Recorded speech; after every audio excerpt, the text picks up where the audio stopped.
Hey guys, Kingy here. Today we'll be looking at the newly released heavy tank, the Chieftain. As you can see, the Chieftain is a gold rate tank with very good armor. The entire front of the tank is blue, the sides purple and a little green and red on the tank. This means that for every tank shell that hits you, depending on the part of the tank it hits, for example the blue part, you'll receive 20% of the total damage. Okay, getting to the actual review, the Chieftain is a great tank. I'm personally loving it so far, and it's gonna take a little getting used to since this is my first tank. The Chieftain is pretty slow and the turning speed is unbelievably slow.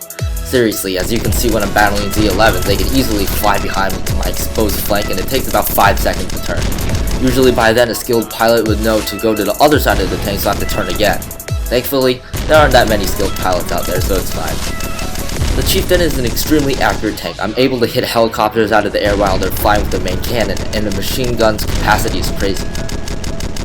You can forget about reloading. You have 1500 bullets to fire before needing to reload, and by then, you won't be needing it.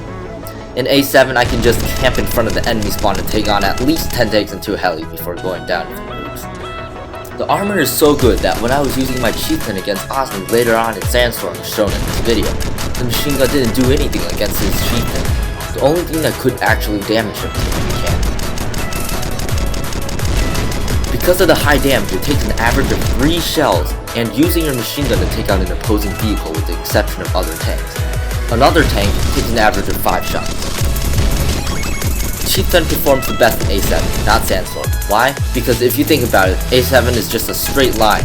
You can't fly very far off to the left or right to flank your enemies. Your enemies will always be coming in front of you. Because of this, the Chieftain usually doesn't have to turn around unless if it's an incoming helicopter that's trying to flank you. However, in Sandstorm, helicopters and other tanks can easily flank you. Because the map's a lot bigger, still it's a great tank. As of right now, the Chieftain has the highest damage per shell, firing 1 every 2 seconds for a maximum of 600 damage and a minimum of 500 damage. The PT-67S, Leopard, T-72M, and the T-62M along with other tanks are all 1 shell per second for a maximum of 550 damage. Sure, Chieftain's rate of fire is slower, but it's perfect. Why? Because if you fire 1 shot per second, you still need to wait a little bit before the recoil allows you to fire accurately once again. So even if you have a tank that shoots 1 shell per second, you still have to wait until you can fire accurately at longer ranges. So because of the Chieftain's OP armor and damage, RGS needed to balance it with its speed, so it's slow. The Chieftain's an easy target, but it doesn't mean it'll go down easily without a fight. Wrapping this up, the Chieftain is a great tank, so if you can afford it, you should definitely get it. It may not get as good scores as the AH-64, but it's an extremely fun vehicle to use, and I love it. Merry Christmas to anyone celebrating. To those of you who don't use the forums often, there's going to be a new weapon released tomorrow for free, and only tomorrow. It's rumored to be called the Piglet, and we've seen a sneak peek of it on the forums. The weapon's wrapped in gift paper, though. Supposedly it's a new Magnum. Stay tuned, I'll be posting a video of it eventually.